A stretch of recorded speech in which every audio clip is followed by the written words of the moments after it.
datang memaafkan ya maafin. Ya Allah biha ya Allah bi husnil khatimah ya Allah biha. Assalamualaikum warahmatullahi wabarakatuh. Allahumma salli ala hadan nabiyil karim wa rasulil azim Sayyidina wa maulana Muhammadin wa ala alihi wa sahbihi wa sallim tasliman katsira. Amma ba'du, hadirin Bapak hadirin rahimakumullah, wabil khusus Al Ustadz Abdul Ghafur dan juga para asatidzah yang kami muliakan, orang-orang tua kami yang kami hormati. Pada pagi ini kembali Allah Subhanahu wa taala menghadirkan kita ke masjid yang mulia ini guna kita melaksanakan tugas kewajiban kita, thalabul ilmi. Mudah-mudahan semuanya ini akan senantiasa membawa manfaat fid dini wad dunya wal akhirah. Salawat serta salam semoga tetap terlimpah kehadirat junjungan kita Nabi besar Muhammad sallallahu alaihi wasallam. Hadirin rahimakumullah, baiklah kita akan melanjutkan perbincangan kita berkaitan dengan kitab Nasil Ibad. Kita yang lalu sudah memasuki maqalah yang ke-18 dari bab yang 10, pasangan nasihat yang 10.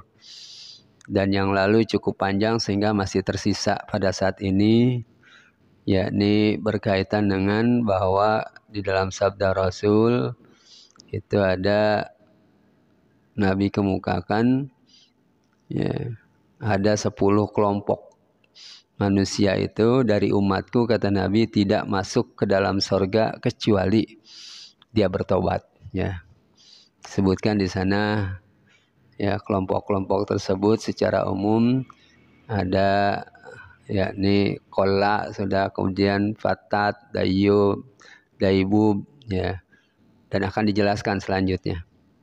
Bismillahirrahmanirrahim. Qala Syekhul Muallif rahimahullah wa nafa'ana bihi wa bi'ulumihi fid dharain amin. Wa qila li Rasulillah sallallahu alaihi wasallam, dan ditanyakan kepada Rasul sallallahu alaihi wasallam, mad daibubu. Apa sih daibub? Ini termasuk kelompok yang tidak masuk surga kecuali dengan bertaubat. Nih kelompok namanya daibub. Qala, Nabi menjelaskan, Nabi menjawab, ad-daibub itu adalah alladzi yujmi'u fi baitihi al-fatayat ayil imai lil fujuri ayiz zina ay wahwal jami'u bainar rijal wan nisa. Jadi yang namanya daibub adalah alladzi yujmi'u, orang yang mengumpulkan, menghimpun, fi baitihi, di rumahnya, al-fatayat, yakni pemudi-pemudi, ya, perempuan-perempuan muda, fatayat, ayil ima, ya, perempuan muda, lil fujuri, untuk melakukan perbuatan-perbuatan fujur, perbuatan maksiat, ya. Apa fujur maksudnya? Ai az-zina, yakni zina, ai wahwal jami'u bainar rijal wan nisa, yakni orang yang menghimpun antara laki-laki dan perempuan, ya. Minimal zina mata, ya, zina hati, zina ikhtilat, campur aduk laki dengan perempuan, ya. Ini sengaja memang dikumpulkan pemudi-pemudi tersebut. Ya, ada semacam germo kalau sekarang kali gitu ya, germo, ya, mengumpulkan pelacur-pelacur. Memang ini untuk zina dikumpulkan laki perempuan, ya.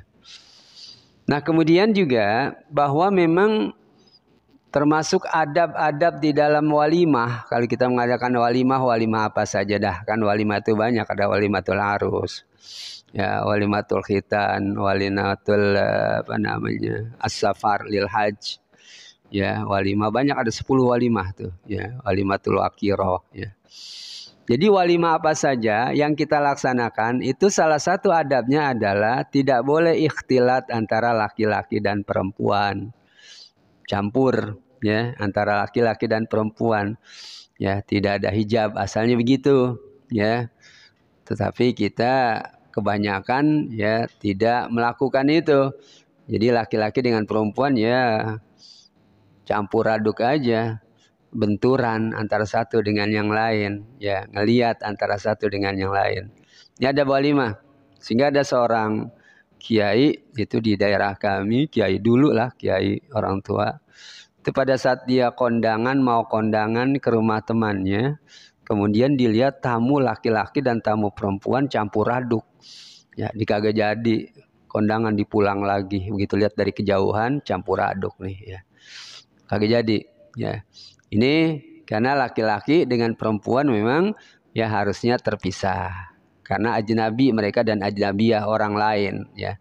Sangat mungkin setan itu menggoda pada saat terjadi percampur adukan laki-laki dan perempuan. Lebih-lebih emang ini sengaja ya, dihadirkan wanita-wanita muda dalam rangka melakukan fujur. Fujur itu perbuatan maksiat ya, perbuatan keburukan, yakni zina ya. Dan termasuk adalah jami bainar rijal wan nisa ya, mengumpulkan laki-laki dan perempuan.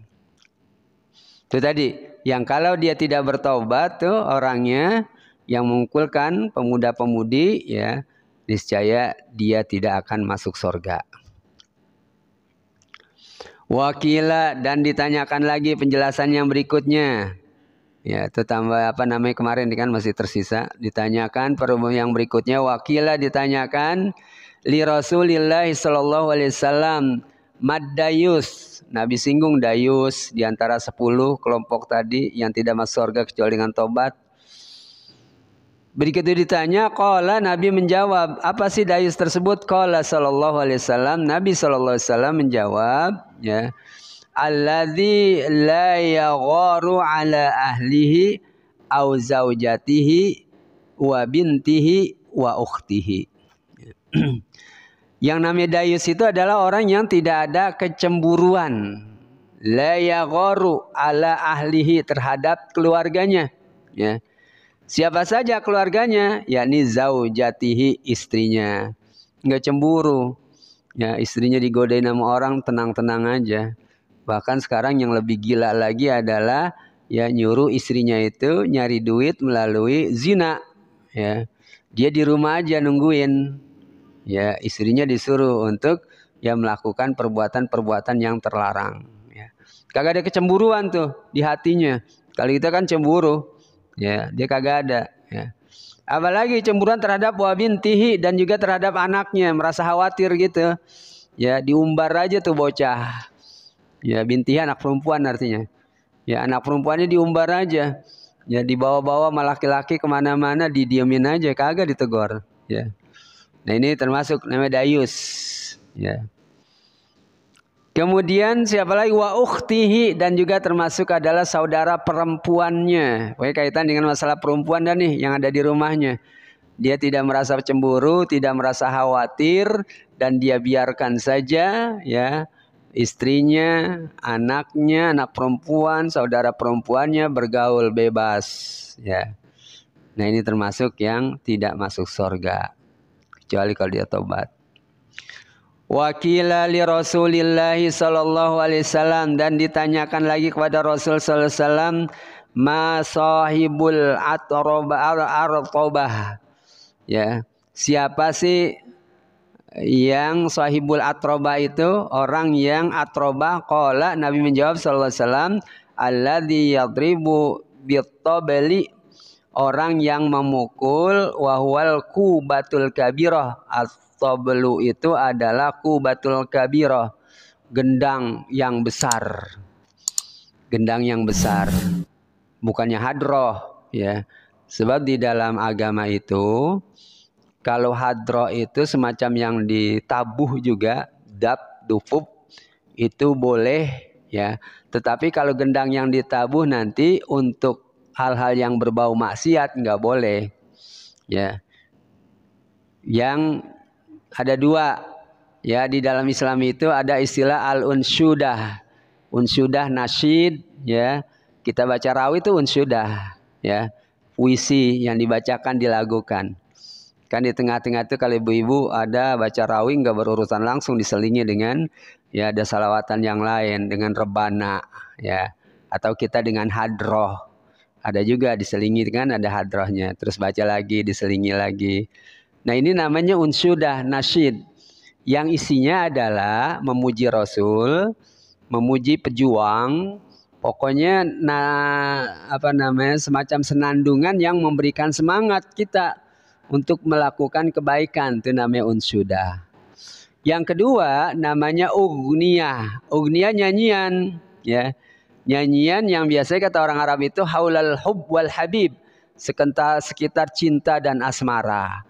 Jadi nyanyian cinta-cintaan tuh, ya. Ini mendorong orang untuk melakukan perbuatan zina akhirnya, ya, pacaran segala macam. Nah, ini yang begini dosa, tidak boleh, ya.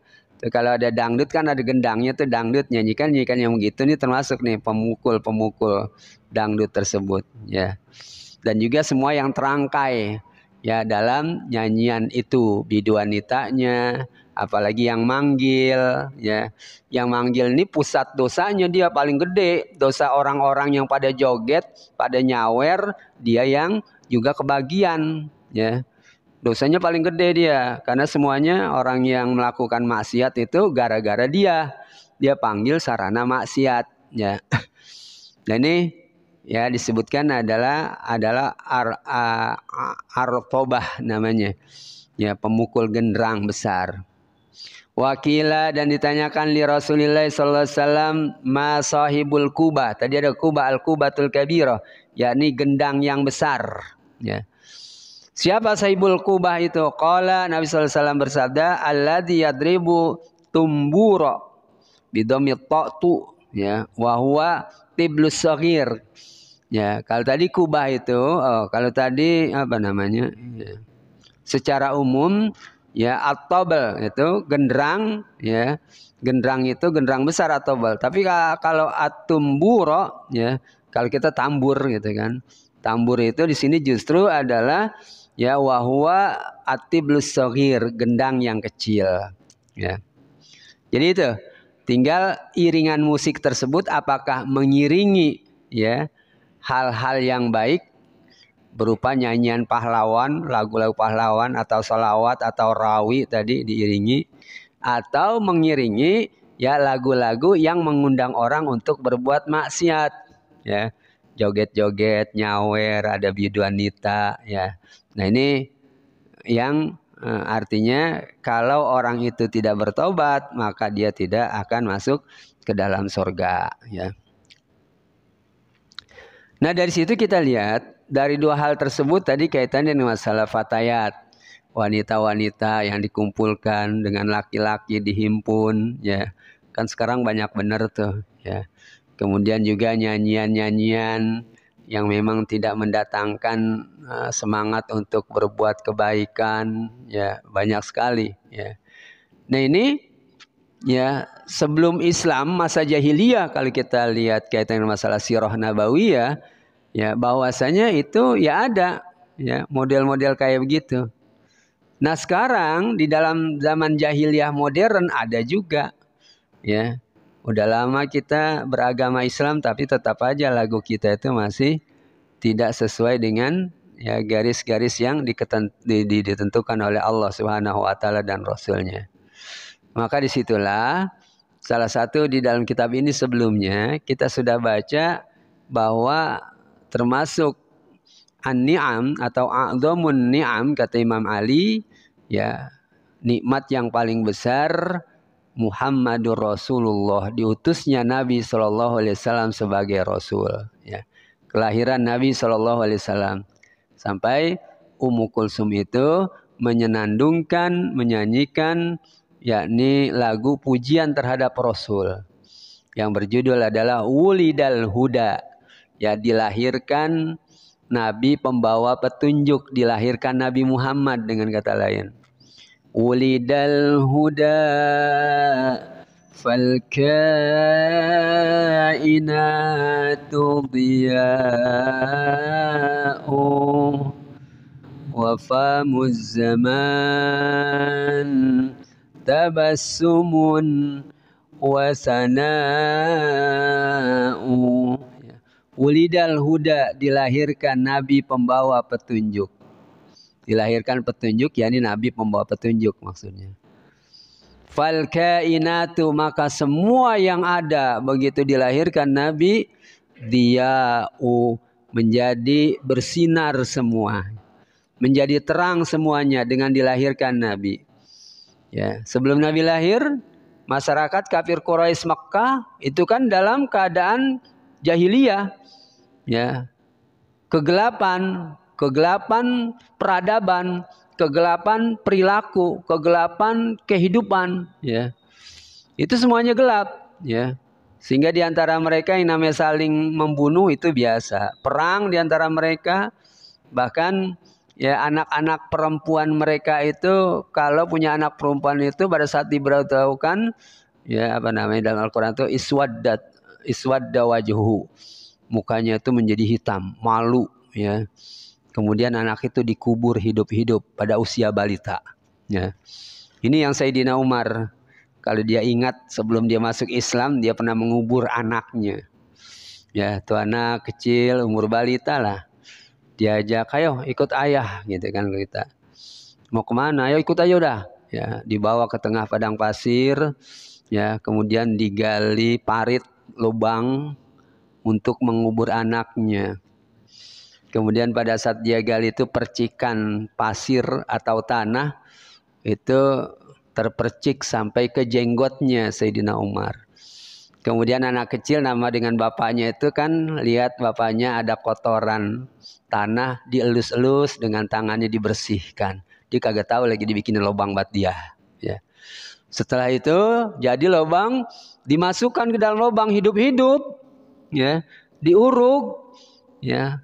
Sampai Sayyidina Umar itu dengar jeritan anaknya itu diuruk terus sampai tertutup. Akhirnya mati lama-lama kan kita udah tertutup. Ya. Nah inilah jahiliyah, ya, dahsyat kehidupan mereka. Ya. Nah begitu Islam datang nggak boleh, haram itu membunuh, ya, membunuh anak. Ya. Jadi nggak boleh di dalam Islam. Dan bukan itu saja, ada di dalam kitab Qami'ut Tughyan ala manzumatis su'abil iman. Namanya itu kitab Qami'ut Tughyan, yang membentengi diri dari berbagai macam bentuk penyimpangan artinya, ya. Cabang-cabang keimanan di sana. Salah satu cabang keimanan diceritakan berkaitan dengan masalah yakni abdun atau amatun. Abdun itu artinya hamba, budak laki-laki. Kalau amatun budak perempuan, ya.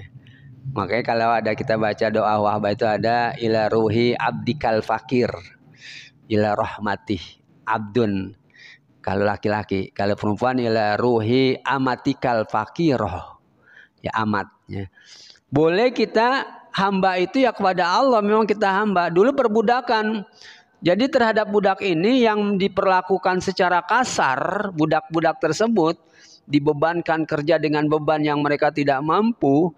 Apalagi dia seperti Bilal bin Rabah, ya itu kan terhadap tuannya dia masuk Islam, wah habis-habisan disiksa, ya. Jadi budak ini manusia kagak ada harganya, bahkan memang diperjualbelikan, ya. Bisa dibebaskan. Maka ada dalam fikih itu biasanya memerdekakan budak, misalnya kaitannya dengan masalah zihar, ya, di dalam juz yang ke-28 itu, ya, kaitannya seorang wanita itu ya mengadu kepada Rasul, kemudian turun ayat, ya, kaitannya dengan masalah zihar. Itu kalau memang tidak mampu, ya, puasa 2 bulan berturut-turut asalnya, kemudian dia tidak mampu, salah satunya adalah memberikan juga termasuk memerdekakan budak, ya, memerdekakan budak, kemudian memberikan fidyah, ya, kepada 60 orang karena 2 bulan, ya. Itu salah satunya adalah memerdekakan budak, ya. Jadi budak itu dimerdekakan, dia beli budak, kemudian dikatakan sekarang kamu merdeka, ya, tidak lagi jadi budak. Udah merdeka dia jadi orang biasa, ya. Ini perbudakan, ya. Dan kepada budak di dalam Islam diatur harus ihsan, dijelaskan di situ. Ihsan itu berbuat baik kepada budak. Apa berbuat baik? Jangan membebani tugas yang tidak sanggup untuk dilakukan oleh budak itu. Apalagi berbuat baik, yakni ta'limuhu, yakni memberikan ilmu, mengajarkan ilmu, mendidik. Ya. Jadi budak itu dididik. Apalagi termasuk adalah jangan berkata kasar, panggilan kepada budak itu jangan ya abdi atau ya amati, wahai budakku, wahai budak perempuanku. Nggak boleh. Ya, panggilan kagak sopan. Ya, kalau bahasa kita itu sama pembantu panggilnya jongos. Ini babu, bujang gitu kan ya.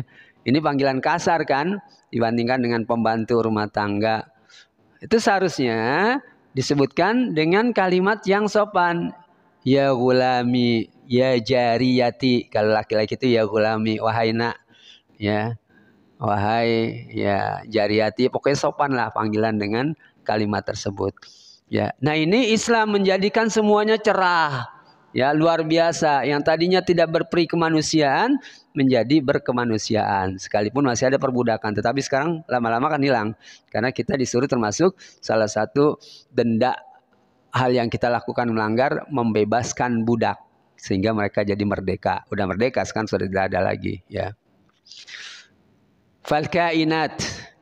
Yang ada semuanya tuldiya'u, menjadi bercahaya. Karena mereka sebelumnya adalah wa in kanu min qablu la fi dhalalim mubin. Mereka sebelum Islam datang, sebelum Nabi dilahirkan, la fi dhalalim mubin, berada di dalam kesesatan yang nyata. Itulah zulumatul jahiliyah, kegelapan berkaitan dengan masalah kejahiliahan.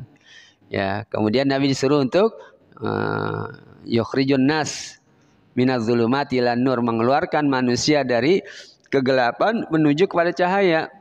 Dari kegelapan kebodohan, al-jahlu jahiliyah, ya, ila nuril ilmi, ila anwaril ilmi, kepada nur-nur ilmu, atau min dzulumatil jahiliyah ilal Islam, dari kegelapan jahiliyah kepada Islam, ya. Wa famuz zaman, selanjutnya puisi itu, dan mulut zaman, tabassumun, ya, tersenyum, wasana'u, dan memuji-muji. Dilahirkan Nabi, mulut zaman tersenyum, ya, seolah-olah zaman punya mulut kayak manusia nih. Kaitannya dengan masalah gaya bahasa namanya.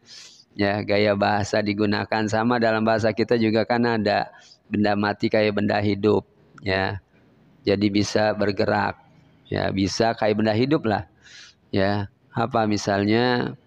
Ya, bel memanggil-manggil siswa untuk masuk kelas. Memanggil-manggil kan orang yang memanggil, ya. Ini bel, benda mati. Itu namanya personifikasi, pengorangan namanya, ya. Jadi famuz zaman, mulut zaman, tersenyum mulut zaman, ya, wasana'u, dan memuji-muji Nabi SAW. Luar biasa, dilahirkan junjungan. Semuanya tadi itu berkaitan dengan masalah perbuatan fujur, ya. Termasuk adalah di dalamnya tadi, ya, musik-musik yang mengantarkan kepada berbuat maksiat, itu semuanya termasuk di dalam Islam itu ditiadakan, diganti dengan yang lain, nasyidan, ya, dan lain sebagainya, ya, atau puisi yang dibacakan, ya. Sahibul Kubah, qala sallallahu alladzi yadribu tumbura, ya, yang menabuh tambur kecil.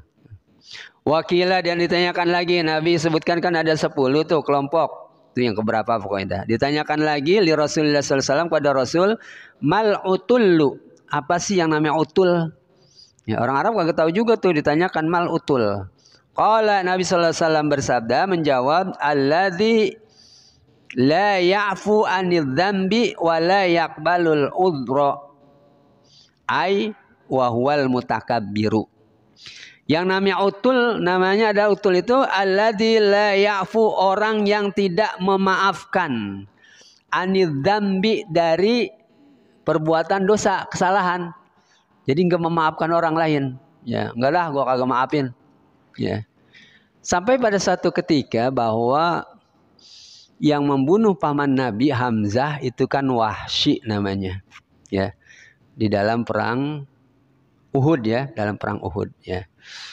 Hamzah dibunuh, ditombak tuh kalau kita lihat film Arisalah oleh Wahsy. Kemudian setelah terjadi perang dan sebagainya, Wahsy datang kepada Rasul. ya mau menyatakan keislamannya. Rasul masih kesel banget ya karena pamannya itu begitu dibunuh dadanya dibelah gitu kan, jantungnya dikeluarin ya. Nabi kesal. Ya, engganlah untuk memaafkan. Kemudian dapat teguran dari Allah Subhanahu wa taala ya. Dapat teguran ya untuk ya dimaafkan. Itu apa ya ceritanya? Atau ada seorang yang memang suka ngambil kain kafan orang yang sudah meninggal. Ya, dia setubuhi orang mati ya. Ketukar nih antara dua itu. Ya, pokoknya ada dosa yang dilakukan yang cukup beratlah dosanya, susah untuk dimaafkan. Kemudian ditegur ya. Apakah ya mengapa engkau tidak memaafkan orang yang ingin insaf lah, ingin tobat ya. Kemudian Nabi memaafkannya ya. Apa ya bandingannya itu ya. Ya tadilah pokoknya dosa yang besar itu dosa yang susah untuk dimaafkan. Jadi kalau kita orang datang memaafkan ya maafin.